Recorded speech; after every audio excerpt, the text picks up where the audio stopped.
Welcome to the World News. I'm Randolf Jamias for Myanmar International. U.S. President Barack Obama, his wife Michelle, and their two daughters, Sasha and Malia, watched the inauguration parade on Monday from a reviewing stand in front of the White House. It was a joyful and light-hearted occasion for the Obamas, who were grooving to the beat of the music as the colorful parade featuring more than 8,000 people from every state unraveled in front of them on Pennsylvania Avenue. The parade included a varied mix of participants, including band musicians, the U.S. Marines, and kids. Now, in Portugal, two trains crashed on Monday in Granja do Ulmeiro, Alfarelos, near Coimbra, injuring 13. The train was heading from Lisbon to Oporto, crashed in the rear of the train that was operating the regional route from Entroncamento to Coimbra. The collision derailed the trains. More than 100 firemen, at least one helicopter, and several ambulances are working on the crash site. The accident closed down the northern route. There were no reports on when it will reopen. In other news, the Brazilian city of Campo Grande in Mato Grosso do Sul state is going through one of the worst dengue epidemics in its history. As of Saturday, the number of people reporting to hospital with dengue-like symptoms was at 600 a day.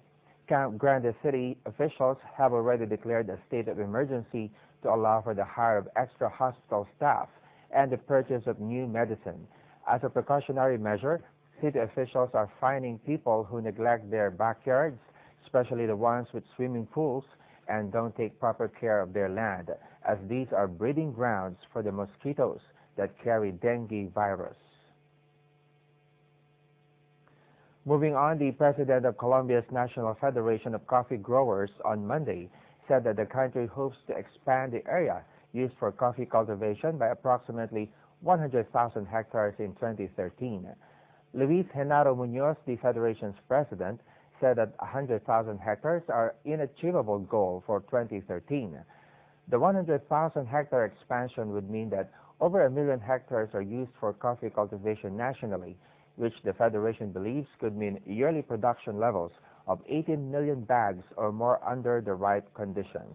In 2012, Colombia produced 7.73 million bags of coffee, the lowest in over 3 decades. Colombia has traditionally produced about 11 million bags of coffee yearly. Next up, while much of Europe continued to languish in their debt crisis, Australia is enjoying an economic boost thanks to increase in the tourism numbers. The country has seen record visitor flow in the first 11 months of 2012. Here's the full report. 120 million tourists visited Austria from January to November last year. This is a 3.5% jump versus the previous year, and compared to a merely growing economy, this number says it all about the effect of government support for tourism. The expenditures from the Austrian government for culture remain the same, because we are not going to reduce it, because we know that the image of Austria in the world is so much defined by culture. This comes as many countries in Europe have cut their budgets in sectors such as tourism. The Austrian government, on the contrary, has been strongly promoting what they know best, culture and especially music. Austrian productions are not only expanding within the borders of the continent, but also beyond in new markets, such as China or Brazil, and effect seems to be paying off. The Vienna Tourism Office tried to focus on new markets in the past years, and I think that we definitely have the effects now here when looking at the figures in Vienna. In November alone, the country saw tourists pass the 4 million mark for the first time, reaching 4.15 million people. And what's more, the country is playing music cards at almost all seasonal events, with ski resorts holding orchestra concerts to attract even more tourists. Now in Mexico, for over 30 years, Benito Hernandez and his wife have lived in an odd sun-dried brick home with a huge 40-meter diameter rock used as a roof. The dwelling is found close to the town of San Jose de Piedras, a remote community located in the arid desert of Coahuila, some 80 kilometers from the border with Texas. The existence of Candelilla plant is what attracted settlers to this region. Hernandez found the large rock formation while collecting Candelilla plants. Since the age of 8, Hernandez started visiting the large rock and decided to make it his home. It took Hernandez 20 years to finally legally own the land. Over the years, Hernandez used sun-dried bricks and cement to build walls and local wood for the windows and doors in order to keep the cold out and safekeep his belongings. Hernandez's wife uses a rustic wood burning stove to cook food inside the house. Other families living under similar rock formations have decided to move to more comfortable communities. Nevertheless, Hernandez decided to stay with his wife, where he has brought up 7 of his children.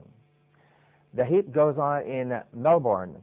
Fourth seed David Ferrer stared defeat full in the face 3 times, but battled back to beat fellow Spaniard Nicolas Almagro to reach the semifinals of the Australian Open on Tuesday.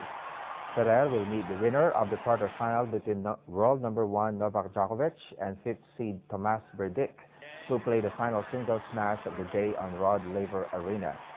In the women's draw, Lina were down Agnieszka Radwanska with a barrage of power hitting to beat the 4th seed 7-5, 6-3 and advance to her 3rd semi-final at the Australian Open.